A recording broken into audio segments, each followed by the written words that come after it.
क्या आपने कभी सोचा है कि ये धरती आखिर खत्म कहां होती है?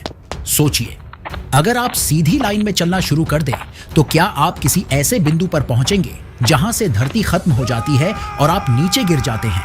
या फिर आप चाहे जितना चल लो, आपको धरती का अंत दिखाई ही नहीं देगा? शायद ये सवाल आपके मन में कभी ना कभी तो आया ही होगा कि आखिर धरती का वो कौन सा बिंदु है जिसके आगे हम जा नहीं सकते, या जिसे हम धरती का अंत कह सकते हैं। हजारों साल पहले लोग मानते थे कि धरती समतल है। मिस्र, मेसोपोटामिया और ग्रीक सभ्यताओं में एक धारणा थी कि धरती एक बड़े प्लेट या छपटे डिस्क की तरह है जिसके चारों ओर महासागर फैला हुआ है।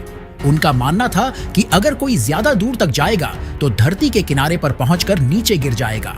भारत की पौराणिक कथाओं में भी धरती को एक विशाल सांप के ऊपर टिका हुआ बताया गया है।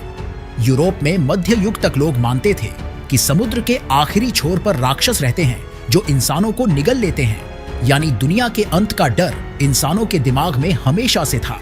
क्रिस्टोफर कोलंबस जब 1492 में अमेरिका की ओर रवाना हुए तो बहुत से लोग मानते थे कि वह धरती के किनारे गिर जाएंगे। लेकिन जब समुद्र में और नाविकों ने लंबी लंबी यात्रा की तो उन्हें जमीन का अंत नहीं दिखाई दिया। इसके बाद लोगों में धरती के आकार को लेकर जिज्ञासा उत्पन्न हुई कि आखिर इसका आकार कैसा है जो कभी खत्म ही नहीं हो रहा, और यहीं से धरती के गोल होने की संभावना बढ़ती गई और बाद में टेलीस्कोप और उपग्रहों द्वारा इसकी पुष्टि की गई। हालांकि धरती के दो स्थान ऐसे हैं जिसे आप इसका छोर कह सकते हैं, क्योंकि इसके आगे जाना मतलब किसी खतरे से कम नहीं है। वीडियो को आगे बढ़ाएं। इससे पहले आप लोग वीडियो को लाइक जरूर करें, क्योंकि आपके लाइक से हमें काफी सपोर्ट मिलता है। धरती के 2 पॉइंट जिसे नॉर्थ और साउथ पोल के नाम से जाना जाता है। नॉर्थ पोल जो कि समुद्र के बीचों बीच है और इसी समुद्र के पास नॉर्वे देश मौजूद है।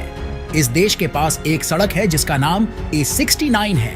खास बात यह है कि E69 दुनिया की सबसे उत्तरी सड़क है जो सीधा कार से आर्कटिक महासागर तक पहुंचाती है। यानी आप गाड़ी चलाते चलाते उस जगह पहुंच सकते हैं जहां से आगे सिर्फ बर्फ, समुद्र और अनंत ठंड है, और इसके आगे आप बिना समुद्र में उतरे जा ही नहीं सकते, और जाओगे भी तो आपको सिर्फ बर्फ के अलावा कुछ भी नहीं मिलेगा। इस सड़क पर सफर करना किसी रोमांच और खतरे से कम नहीं है। यहाँ का मौसम इतना तेजी से बदलता है कि एक पल धूप होती है और दूसरे ही पल बर्फीला तूफान आ जाता है। कई बार गाड़ियां अचानक गायब हो जाने जैसी कहानियां भी यहाँ के लोकल लोग बताते हैं।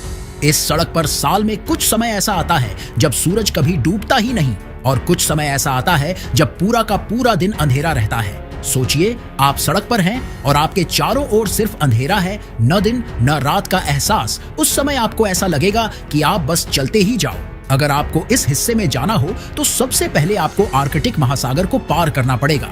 लेकिन ये कोई आम महासागर नहीं है, बल्कि ये पूरी तरह से बर्फ से ढका हुआ है। अगर आपको इसे पार करना हो तो आप साधारण शिप से इसे कभी भी पार नहीं कर सकते, क्योंकि इसे पार करने के लिए बर्फ को तोड़ने वाली खास आइस ब्रेकर शिप का उपयोग होता है जो बर्फ को तोड़ते हुए आगे बढ़ती है। इस जमे हुए बर्फ पर आप चल तो सकते हैं, लेकिन पता नहीं कहां बर्फ टूट जाए और आप सीधे समुद्र के नीचे चले जाओ, ये बिल्कुल भी पता नहीं होता। आर्कटिक के बहुत से ऐसे क्षेत्र हैं जहां पर इंसानों का पैर आज तक नहीं पड़ा है। चलिए अब चलते हैं दक्षिणी छोर की तरफ। जिस तरह से दुनिया के उत्तरी छोर की सबसे आखिरी सड़क A69 है, वैसे ही साउथ पोल की सबसे आखिरी सड़क नेशनल रूट 3 है। अर्जेंटीना की नेशनल रूट 3 दुनिया की सबसे दक्षिणी सड़क मानी जाती है। यह सड़क उशुआया नामक शहर तक जाती है जो एंड ऑफ द वर्ल्ड कहलाता है। यह शहर सीधा सौदर्न ओशन के किनारे बसा है। यहीं से लोग शिप या आइस ब्रेकर जहाज पकड़कर अंटार्कटिका की तरफ निकलते हैं। साफ तौर पर चाहे आप नॉर्थ पोल को पार करो या साउथ पोल को पार करो, आपको आगे समुद्र ही दिखाई देगा, और फिर वही जमीनी भाग। साफ तौर पर दुनिया का अंतिम छोर है ही नहीं, लेकिन आपके लिए अंतिम छोर यही 2 सड़क है। उम्मीद है कि ये वीडियो आपको पसंद आया होगा, तो मिलते हैं नेक्स्ट वीडियो में।